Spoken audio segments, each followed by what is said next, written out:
Assalamu alaikum wa rahmatullahi wa barakatuh. I am on my way to interview Mufti Atiq, seeking to unravel the remarkable journey of how his son Talha became a Hafidh bi'idhnillah. Heading towards Werneth, known as one of the deprived areas of Oldham, this accomplishment is not just rare, but a source of pride for the entire community. Join me as we dive deep into Mufti Atiq's parenting skills, methodology, and family's contribution in this documentary. So, no need for introductions or warm ups. Let's dive straight into the interview at his mosque. First and foremost, everything's from Allah subhanahu wa ta'ala. When he was young, so he was only like a year old, we kind of saw that he was into learning the alphabet. And not learning the alphabet by, watching it on YouTube or something like this. Because my mum teaches Qur'an at home, he'd look at what the girls were reading and he'd take one of their qaidas. So then I had to, at work, I printed out a qaida for him, laminated it and brought it home. Just the alif, ba, ta, the putty of it is called. Yeah. And I gave that to him and he was like probably about 14 months and he learned the alphabet, alif, ba, ta, tha. So I kind of from there I saw, it looks like he's got, mashallah, he's been blessed by Allah subhanahu wa ta'ala, with some kind of intelligence. And from there, he had his own zeal anyway, even just the ABC, he just wanted to learn. And with alif, ba, ta, he just continued like this and he was just learning alif, ba, ta, and then we thought, okay, let's try the next page as well. And before you knew it, by the time he was 2, he'd kind of like, he'll memorize like Surah Rahman by heart as well. Last 10 surahs. So that was where he started listening to surahs and listening to recitation. He just like picked up. He's an auditory learner. Just listening to things helps pick up. And then by the time he was 3, he finished Nazara. He did like Quran, the entire Quran, looking inside, just before he turned 4. And then it's crazy. I've got a frame at my house. It's got the 4 quls on those frames. And I just remember one day he was reciting Surah Kafirun. So I said to him, Talha, how have you learned Surah Kafirun? I don't remember you memorizing this. So he said, it's on the frame. So I said, which frame? He said, look, the frame there, the 4 quls frame. So I thought, okay. But then I remembered he learned Surah Rahman as well when he was 2 years old. So I was kind of getting like a feeling that, maybe he could memorize. And initially my intention was he just memorized like the last 10 surahs. He'd memorize, Surah Rahman, Surah Mulk, Surah Waqi'ah. Those are not short surahs, those are long surahs. They are long, but because he learned Surah Rahman when he was 2, and Surah Rahman is kind of similar size to Surah Mulk, similar size to Surah Waqi'ah. Yeah. So I thought maybe he'll be able to do it. And then I just asked him, I know he's mashallah because he's a bit intelligent. You can have those kind of conversations with him. So I said, Talha, what about, do you want to memorize? And what really helps is a lot of my nephews, alhamdulillah, my niece as well, they're also all Hufadh, they've memorized the Qur'an. And he knew his cousin sister, his cousin brothers were all either doing Hifdh or they were almost completing Hifdh or somebody already completed it. So he knew what Hifdh was, he knew the kind of the way it works. And he really wanted to do it. He wanted to memorize. He's got this he had this zeal. And he still does, mashallah, tabarakallah. And so we just started him. And, initially we were just like the last 10 surahs. But when he did the last 10 surahs quite quick, I thought, something, he's quick. So then I spoke to him. I spoke to my parents as well. We discussed as a family, like, he's got the brains, should we do it? Obviously my father's also the imam, and he's been teaching for a long time. And he was a Hifdh teacher as well, many years ago. He taught us, we did Hifdh with him. So he said, look, your intention and your idea is good, but he's only 4 years old. Are you sure about this? Because it's quite intense, and Hifdh is very intense. I mean, I've been teaching Hifdh for 13. I've been teaching it for 13 years myself in the Masjid, and it is very intense, for the children. It's very time consuming. A lot of hours go behind it. A lot of dedication from the Ustad and the I always say whenever it's like a triangle. It's like a triangle, with 3 sides. You've got the parents, you've got the children, you've got the teacher. All 3 of them have to be working together. You take out one piece from that. If the child doesn't want to learn, the parents can want it and the teacher can want it. But in this case, you're the teacher and the parent. So 2 sides. Yeah. So like instead of it like being like I don't know, I'm not a maths teacher, but an English teacher. But the triangle example, I don't think you can get 2-sided shapes. But that's what it was, and it does take a lot of dedication. It takes a lot of hard work. So that's why my father was warning me. He said, "Look, are you sure about this? Because it's not the same. I teach normal age students." He wasn't trying to stop you, was he? He was concerned. Obviously, it's his grandson, and he was saying, "Look, he's still young. obviously there are stories of people doing Hifdh at a young age, 5, 6, 7, 8, 9, 10, which are all very young age, 11, 12. These are still young ages, to memorize the entire Quran, 6,000 plus verses in a language that children don't understand. It's a big thing. But then he said, if you think, so then to be honest with you, it sounds crazy, but it was Talha's decision. He said, look, I want to do it. Like, it was just, I want to do it. So then I said, okay, then if you want to do it, Bismillah, let's go for it. And we started. So it was as soon as he turned 4, so he'd finished the Quran. We were still in 2 months. Then we thought, chalo, he's turned 4. It was around about Ramadan time as well.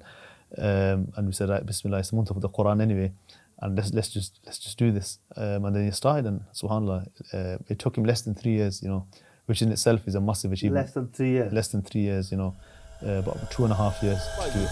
I came here a long time ago to teach, and I was just walking around here to get some interviews of local people, and I've managed to happily, alhamdulillah, meet you today.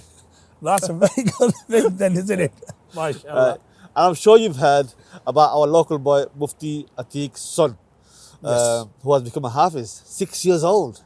MashaAllah, it's the proudest moment for me when he shared it with me, Mufti Atiq Sahab, and I'm sure it's the proudest moment for the family. Yeah. And the greatest, proudest moment is for Werneth, for the community. And I hope from this, as a 6-year-old child, becoming a Quran Hafiz, hopefully, inshallah, it should inspire more parents with their children and make them, Of course. Parents are very curious about how these parents obviously got a 6-year-old to be a Hafiz. Now, having a religious, educated background in terms of family and extended families, supporting and motivating and encouraging their cousins or their nephews or whatever it is to carry on and stay steadfast. But how can average parents, average everyday folks, can implement some of the knowledge and skills? Well, hopefully, inshallah, as you can see from the background, we have got a masjid that's been built. Yes, we've got plenty of masjids that's built in Oldham, but this specifically one that inshallah, we're hoping that it would cater for the youngsters from the age of 4 or 5 year old. And we've got ample of room. Hopefully we'll have teachers on board like Mufti Atiq, Maulana Asif, Maulana Aman. We'll get these people on. And not only that we're catering just for the boys, but inshallah, we're hoping to cater for the girls as well. We've got Mufti Atiq's sisters who are alimas. Yeah. So we're catering for both boys and girls, inshallah. But see what happens in the future. But it is the proudest moment. And I think it's the proudest moment for every parent who will be listening to this and seeing that a 6-year-old child has become a Quran Hafiz, how much of a blessed that house is, and how every parent would want that in their house. On average, for a student of 11, 12, 13, 14, so those averages, isn't it? When a guy comes and decides to put his time to become a Hafiz, it takes them about between 2.5, 3 years as well. Yeah, so obviously you have to keep in mind that it'll take 2.5 to 3 years if they're in like a madrasa, like a Darul Uloom, where it's a set Hifdh class. Fully dedicated. Yeah, here in a Maktab where they've got obviously 6, 7 hours of school, and they've got all those obviously things that's going on. It takes a bit longer, So I've been teaching Hifdh for about 12, 13 years. Alhamdulillah, about 22 children have finished Hifdh with me here. It takes about 4 years. Some of the children were very quick, and they've got a very good memory. They finish it in 3 years. I had one that finished in 2.5 years as well. MashaAllah, tabarakallah. But you're usually so even the fact that he finished in 2.5 years was quite quick.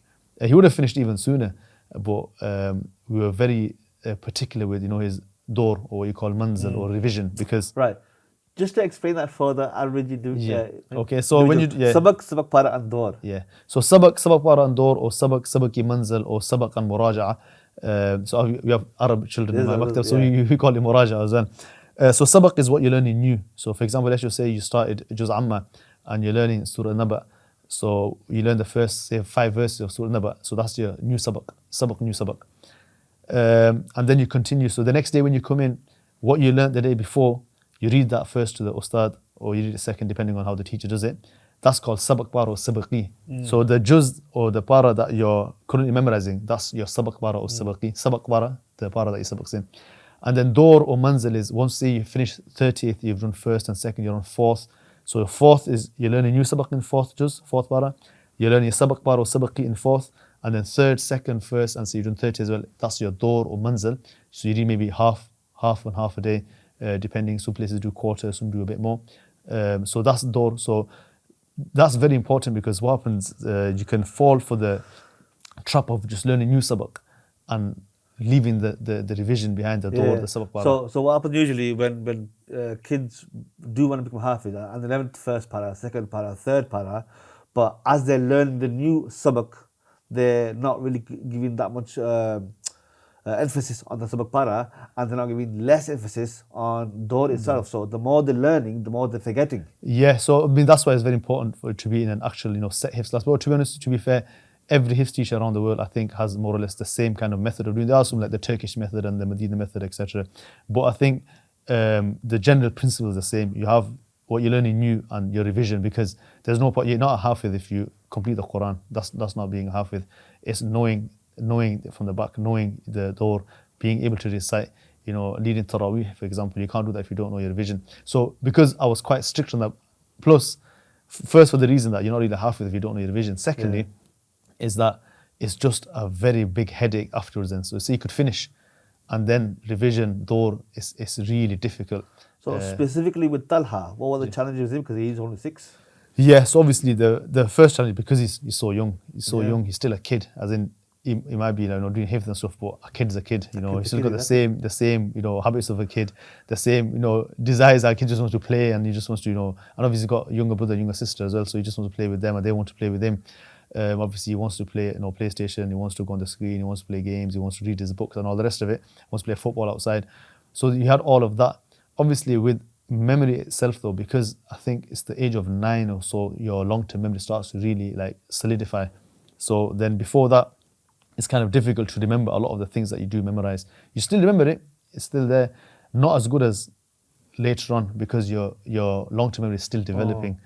So there was that difficulty. But alhamdulillah, it was basically the best that we could do with him. Like I said, I could have probably finished. He could have finished probably about another 3 or 4 months ago. But I was very particular with with revision. I said, look, you have to do this, because the temptation is there. Even as a parent, the temptation was there that he could have finished when he was 5. That temptation was there. But at the same time, then you're just setting yourself up to fail, because then he's not going to know his revision later on. Then you're going to have to start the Hifdh again. This way, alhamdulillah, even now he's finished, he's still reading Door every day, still reading Sabaq Para, so it's like alhamdulillah, And the challenges were there, like as a child, when he falls ill, some days he's tired, he goes 7 hours in school, 6 hours in school to come back, he's tired and stuff. So we have to make a timetable routine, around that. In terms of his sort of daily routine and his sort of morning all the to evening, the kid gets tired, right? So how do you challenge that of being a teacher and a parent, of deciding when to act on, put the teacher hat on, or when do you put the parent hat on? Very good. So it's very important again, the whole point of this is so for people to be inspired and take some tips from this. It's very important to make sure you separate between being a teacher and being a parent. Meaning that, say for example, like say Talha now, he's reading Door to me, or say he's reading Sabaq Para, and he's not reading too well, he's making a lot of mistakes, or he's not learning it, or he's getting sent back learning it again, whatever it is. That's in his Sabaq time. Fair enough, he's had a bad day with Sabaq. But once he closes the Quran and that's Sabaq, that's it. You don't bring that into the rest of the Teacher gone, teacher gone. Yeah, even at that point you're a parent. Even when we teach our children in the masjid, they're also like our kids. But here, even more so, you have to have that clear. No, that was, he didn't know his sabaq. That's fine. He had a bad day. Fresh start again tomorrow. Right now, that's it. It's time for his food. It's time for him to play. It's time to do his homework. It's time for read a book to him. That's basically the entire thing. So basically, the whole play hard, work hard, play hard sort of thing. No. It's got no. Of course. I mean, it's again Islamically, it goes completely against Islamic values and ethos. At the same time, it's literally it's counterproductive. We will be addressing this point later on anyway, about, because there's some parents who are a bit more too much, and then or the ambition outweighs their sort of responsibility as a father to a son. Yeah. But we'll address that soon anyway. But I've actually met I've met Talha, and he's an absolute joy to be with, right? He's a humble boy, very bubbly, sort of happy-go little boy, you know, play with his brothers and sisters, you know what I mean? I go, listen, when I see this kid, how? I just can't imagine. Now, the viewers, unfortunately, are not going to be able to see Talha in this documentary due to parents' consent, and they want to keep his identity a secret for his own future. When he grows up, inshallah, he'll decide for himself. Of course. Yeah. For now, just to keep him on the line. But he is in the picture, and he's always here, inshallah.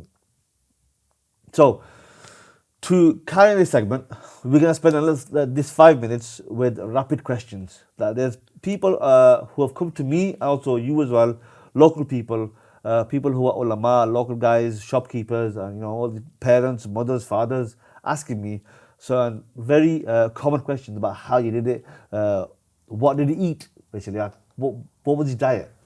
Just so standard diet of a child growing up over here who's Asian but still growing up in this country. So he's having his we call it salad, your curries and chapatis, and still having his pizzas and his chips and crisps and drinks and stuff. But obviously everything within, that I'm quite particular about the gym and nutrition.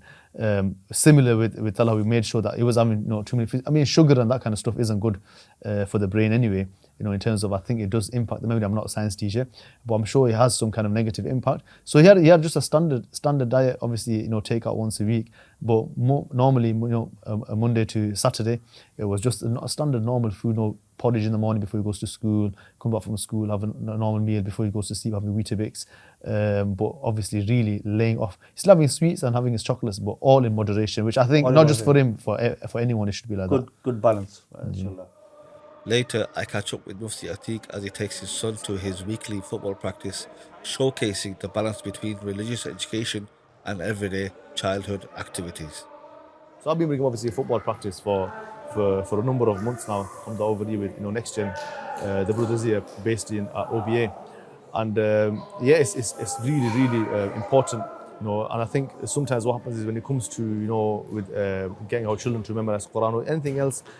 Some parents make the mistake, of thinking that anything which is extra, is taken away from that time, and it's going to make him tired, and how he's going to read. But overall, yes, he's going to go now. He's going to be tired, but the overall benefits outweigh that vastly. Getting that run around, and even for him, to be honest with you, he knows on a weekly basis that he's coming over here. He's playing obviously in school as well. It's a good incentive, for him to read. Because he's a kid in the day, so he gets a bit lazy. So you say, look, Talha, you've got football in 2 days. You've got football on Sunday. He wakes up on Sunday morning. He's like, no, let's just chill. And he said, look, we've got football later. You're gonna chill there. And he has about an hour and a half here. So I found it really beneficial. I do think for parents who are thinking of doing hifdh with their children, the exercise is important. It doesn't have to be football. It could be swimming. It could be just running in the park. It could be playing on their bikes or anything like that. But the physical exercise is extremely important, I think.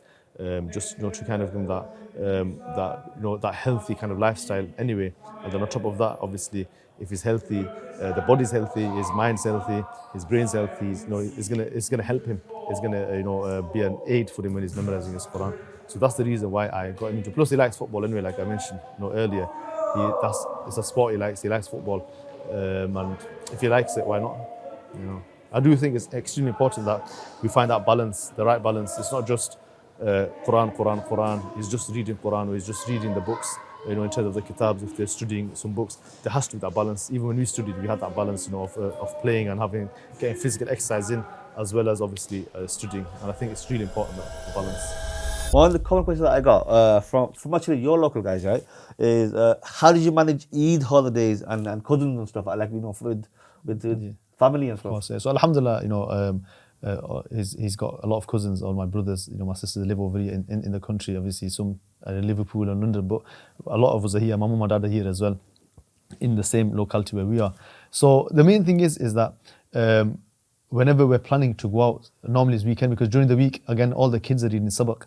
which really helped because all, like I said, his cousin brothers and sisters are doing Hifdh as well, or they're learning Quran. So it's the same routine. It's not like he's reading and no one else is reading. Everyone's just reading anyway. And then in the Masjid as well, everyone's just reading. He knows I'm going to teach in the Masjid. He knows that his aunties are teaching, his grandma's teaching, his uncle's teaching. It's just that thing. So that kind of what helped was we have obviously like a set routine. So say we're going out on the weekend to family's house, he'd read before we'd go. And then catch up the day after, So it's all about planning. It requires a lot of planning, but once you follow the plan, it's very, very easy. It's just basically making sure that, see, I know tomorrow I'm going to miss 5 hours, so today we're gonna read this extra. You're going to read a bit of extra door today because tomorrow we're going to miss out. I'm just kind of like working around that. I think you've already answered. When did he start Hifdh? Yeah. So like I said, just literally as soon as he turned 4. As soon as he turned 4, we started. As soon as he turned 4. 4, yeah. 4. 4 obviously be older, but you already saw signs. Definitely, I said it when he was like, so when he was 2, he'd memorize Surah Rahman just by listening to it. I mean, that kind of showed that he's an auditory learner, but at the same time, he showed that he could memorize. Oh yeah, one of the questions that I also got from so it's not a common one, but people always refer to as the connection or the correlation between intelligence and memorization. Are they connected? No. As in, again, no, I don't know about scientifically. I'm talking about data-wise. My own 13 years, like I said, I've been teaching Hifdh for 13 years, and myself, I'm Hafidh of the Qur'an as well, and I've seen no connection whatsoever. There might be children who are intelligent and have good memory, but that might just be, as in they're just blessed by Allah subhanahu wa ta'ala. But I've seen a lot of children who were academically very good. So, I've had students who have gone to university, studying physics, chemical engineering, getting top grades, in the A-levels and GCSEs.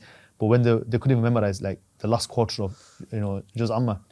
Do you get it? But they were very intelligent, and I've seen others who weren't so bright in school, but they finished Hifdh by the time they were like 13, 14. With me in the Masjid. So personally, in my own personal experience, I don't know scientifically, my own personal experience, I've not seen any direct link. Because I've had children who have been very, academically gifted, but not able to memorize, and vice versa. Those who weren't so good academically, or even normal when we were doing, books in the Masjid, not very good with the books, but when you came to memorizing, mashallah, they're flying. Yeah. So I've not seen, that link, to be honest with you. Right. Next question that I got. This is actually from a kid. He said, "Does he have screen time?" That's a good question, yeah. So again, I don't know if I mention this now or later. I've got a book. I'm going to talk a bit about screen time and stuff like that there as well. With screen time, again, anything. It's about moderation. I think that's where we as parents, in general, just kind of we mess up there. Not as parents, even as adults ourselves, we spend too much screen time. Anything in moderation is fine. Anything above moderation, medicine is good for you if you're ill, but if you're going to be drinking a full bottle of paracetamol or whatever it is, or having 50 tablets, it's not going to be good. Similar with screen time. I guess it's not easy nowadays, but every kid has got some tablet, screen, games, YouTube, something. Yeah, so obviously Talha doesn't, like I said, obviously going off my own, again, personal experiences and from what I understand and from experts actually, screens are good for kids. Having unfettered access to screens is not good. Whether it's an iPad, whether it's a tablet, whether it's a screen on it's no good. Obviously, it's the 21st century. You can't avoid it, as in you have to live with it. In school, they're doing work on screens, and at home, they obviously are screens. We're also watching football, or we're doing our work, marking books. We're on the laptop, so there's screens there. We've got phones as well. So obviously, it's unrealistic to think that a child will never have access to it. But it's all about moderation, So for Talha, under supervision. Under supervision. So for example, him now, Monday to Friday, he doesn't have screen time. As in, not actually set screen time. It was like, say, when he's eating his food before he goes to bed and stuff, and his little brother's watching something, he'd watch that with him. Or sometimes he'd play games online. I know on my phone, those 2-player games like Connect 4, something like this. That's what he'd have. But actual screen time he'd have on the weekends. So Saturday, Sunday, he'd have an hour on Saturday, an hour on Sunday. He likes playing FIFA. Right. And Rocket League, so just So I've played that one. I've played that. Yeah, he's better than me. Now let's hear directly from Mufti Atiq as he breaks down his teaching methodology tailored specifically to Talha. So today I want to kind of just look at, I just want to go through everything, how we did sabaq, how we did sabaq para or sabaqi, and how we did door or manzil or muraja'a, and then also some of the techniques that we changed, we adapted, and we kind of tweaked slightly to get better results, inshallah. So we'll just get straight into it. For example, now I'm on Surah Tawbah here. So in Surah Tawbah here, again, first, if you can see these markings, okay, so if you can see the markings here, like this, these are the mistakes. So again, mistakes are completely normal. You're going to make mistakes. Anyone memorizing anything is going to make mistakes. So here, for example, any mistakes that he makes, we circle the mistakes or we put them in brackets. Some people underline. In Arabic or Urdu, you normally underline. Overline. You don't underline. You make the line on top. Brackets I found easier for Talha, so I used to overline previously, but then I realized the brackets made it easier for him to see exactly what the mistakes were. And the reason why the mistakes need to be marked is when he's learning it. So for example, let's say Talha now, we'll get to new sabak and the rest of it. I'm just talking about door and sabak bar or anything which is muraja'a, revision. So if he's learning, this is Surah Tawbah. So he's learning from كيف يكون للمشركين عهد عند الله وعند رسوله. So when he's learning this, what Talha would do is he would learn one line at a time. So he's learning the first line, كيف يكون. So when he comes to عهد, so he'd be reciting, he'd be off memory, so he'd be saying كيف يكون للمشركين, and then he'd come to عهد, then he'd say عهد 5 times. So he'd say 5 times looking in عهد عهد عهد عهد عهد, and then he'd look up and say عهد عهد عهد عهد عهد. Then he carry on عند الله وعند رسوله, and then وعند رسوله وعند رسوله, he'd say it 5 times off, basically not looking inside by heart. Then he'd repeat the entire line, so you say the line again, كيف يكون للمشركين عهد عند الله وعند رسوله, inside 5 times, and then he'd say it 5 times again, كيف يكون للمشركين عهد عند الله وعند رسوله, and he'd repeat that 5 times. Then he'd do that with the next line, and the next line like this. And then what he'd do is, when he'd come to the second line, after he'd do the same thing there, then he'd read those 2 lines together. Then he'd learn the 3rd line, the same way he learned the 1st line. Then he'd learn the 4th line. Then he'd put those 2 lines together again. Then he'd learn the 5th line. And after he'd learned the 5th line, he would put all 5 lines together. And then he'd recite the entire 5 lines off by heart.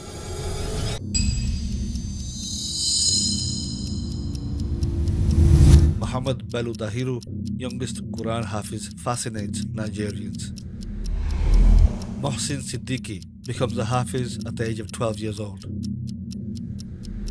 Haja Fatima won first place in a Hifdh competition against young people at the age of 77. It took 14 years for the 2 elderly people in their 70s to become a Hafiz. Yusuf Aslam, a 7-year-old boy, becomes a Hafiz. Namir Khan, age 12, completed his Hifdh in just over 2 years. Wheelchair-bound, visual impairment, leg atrophy, becomes a Hafiz. Ethiopia has 218 officially recognized Quran schools. A young girl from Kashmir has created a world record by becoming Hafiz the Quran in just 25 days. China has a Muslim population of 20 million. They have 39,135 mosques in China.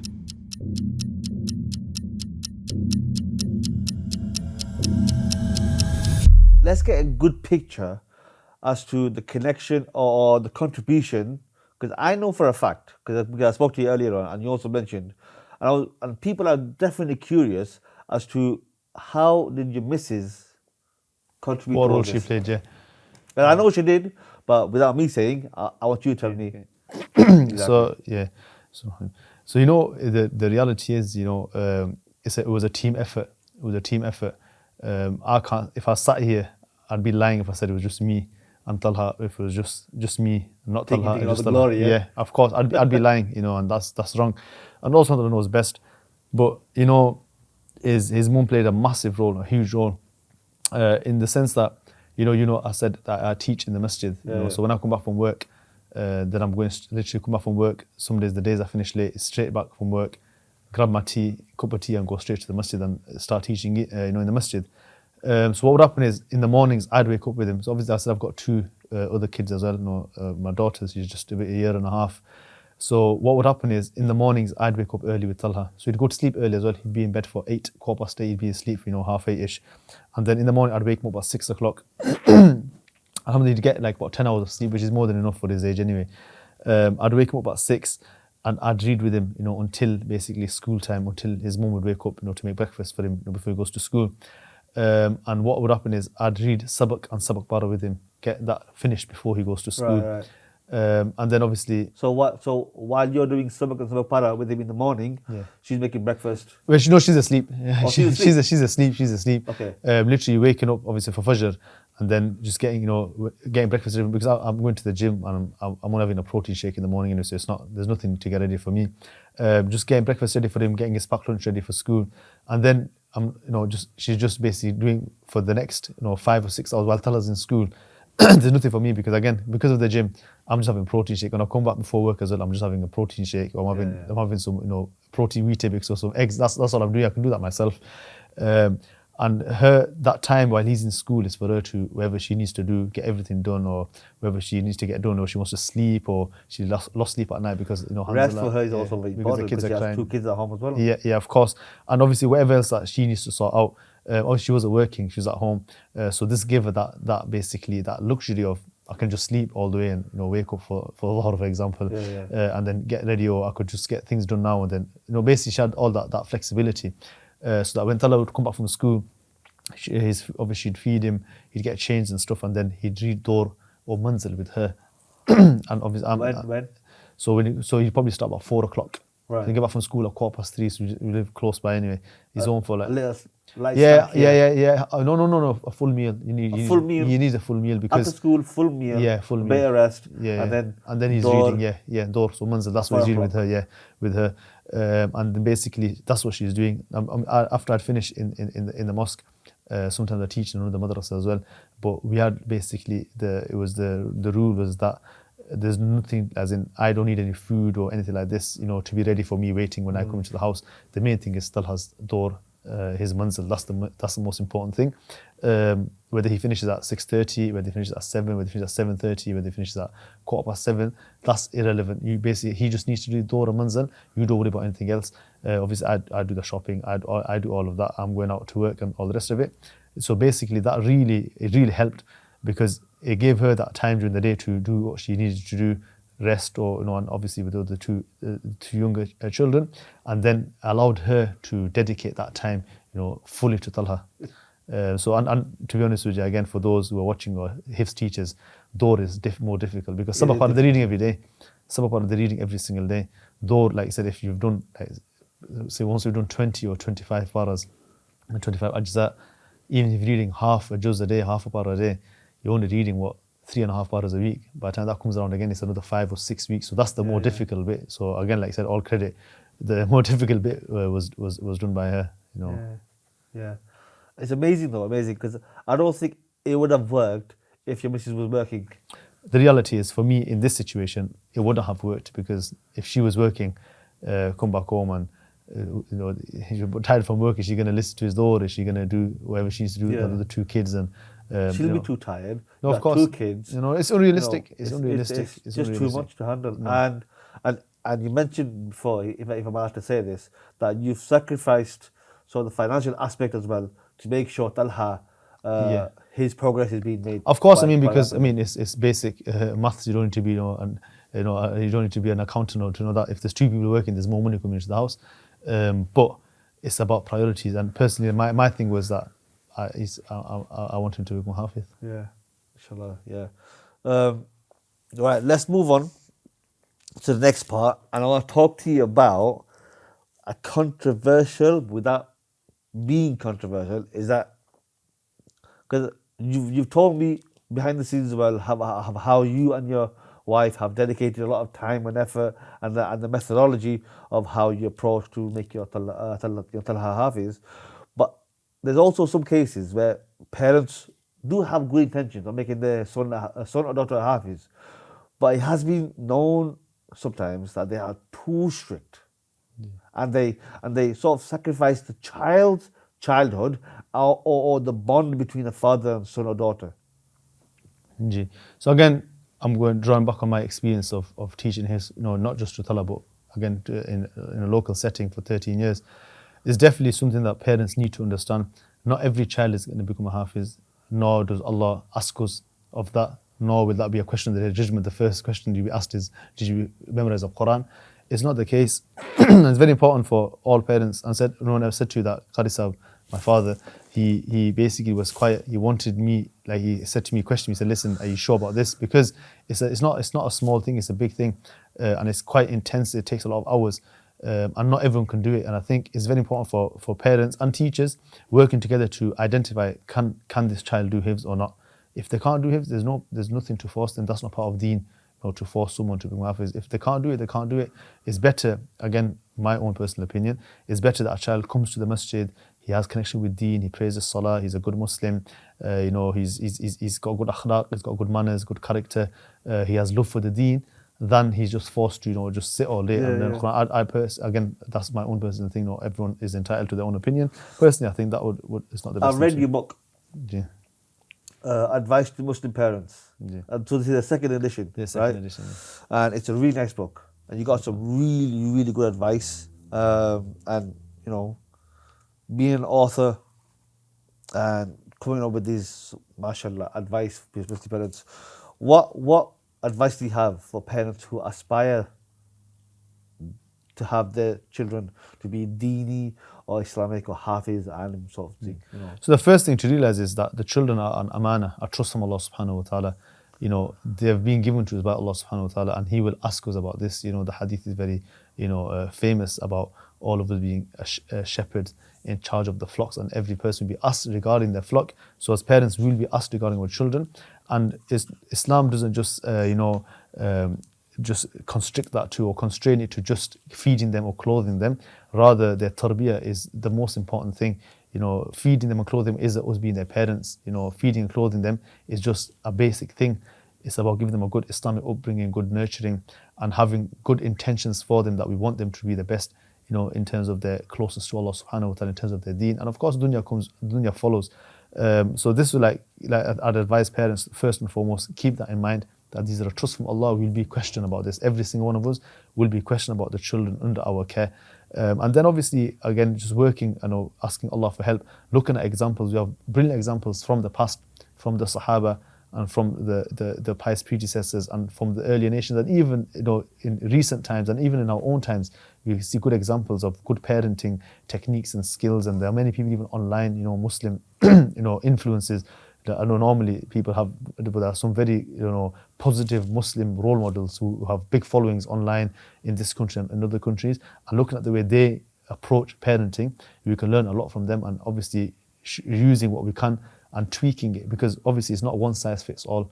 Just like not every child be a Hafidh. Similarly with these parenting techniques, and even in the book I mentioned as well, as this is not like a instruction manual that you do A, B, C and you're gonna get this result. Rather, you have to tweak it. You have to look at your children. All children are different, and applying these kind of just some of the techniques that are there, tweaking them. So one thing works with one child, it doesn't work with another child. These are things that I think as parents, as you have children and the children go older, you learn. You think, okay, look, that's something that. Because not all children will have the same traits. They all have unique traits. Of course. And the way they learn, either through repetition or visually or by listening, they all learn in different ways at different paces. So I would recommend, because this the first edition of Advice to Muslim Parents by Mufti Atiq, it was a massive hit. He was very humble to suggest only to make 200. Somebody else suggested, we telling the story about to make 1,000. He goes, 1,000 books? What's he make 1,000 books for? But as soon as he printed 1,000 books and he made it available, it was gone. And then the strong advice or the strong encouragement to do a second edition with some adding a few more chapters. Basically. So there were some points where, because I didn't want to make the book too long, because I know people don't read as much. But then after feedback, there were people saying to me, those who read the first edition said, listen, it'd be better if you expand on that point, because it's a good point. If you explained it more, it'd be better. So to explain that, and then initially I just got it printed out, like just printing pages out. They got a typesetting done from professionals and proofreading, and getting the design changed, making it hard, but getting a forward done by the teachers and stuff. So alhamdulillah, it's even the second edition, alhamdulillah, it's been selling well. Inshallah, as well. And inshallah. the main thing is selling well, and selling, it doesn't really matter. I wrote this as well with when I did the first copy, I was selling it for like £3 and £2.50, because it wasn't about I have a job. It was more like like a bigger picture. If more parents had access to that, we'll have better Muslim children. Better Muslim children means a better Muslim society and a better society for all of us. And that's what we're trying to do. Yeah. Better community. That's what we're all trying to do. Whether we're teachers, whether we're we're teaching in secondary schools, in state schools, primary schools, in Islamic schools, in private schools, or in the maktab or imams. Everyone wants that same thing, where they want a better Muslim community. And that was literally the reason why I had the idea of writing the book. بسم الله الرحمن الرحيم إذا وقعت الواقعة ليس لوقعتها كاذبة خافضة رافعة إذا رجت الأرض رجا وبست الجبال بسا فكانت هباء منبثا وكنتم أزواجا ثلاثة فأصحاب الميمنة ما أصحاب الميمنة وأصحاب المشأمة ما أصحاب المشأمة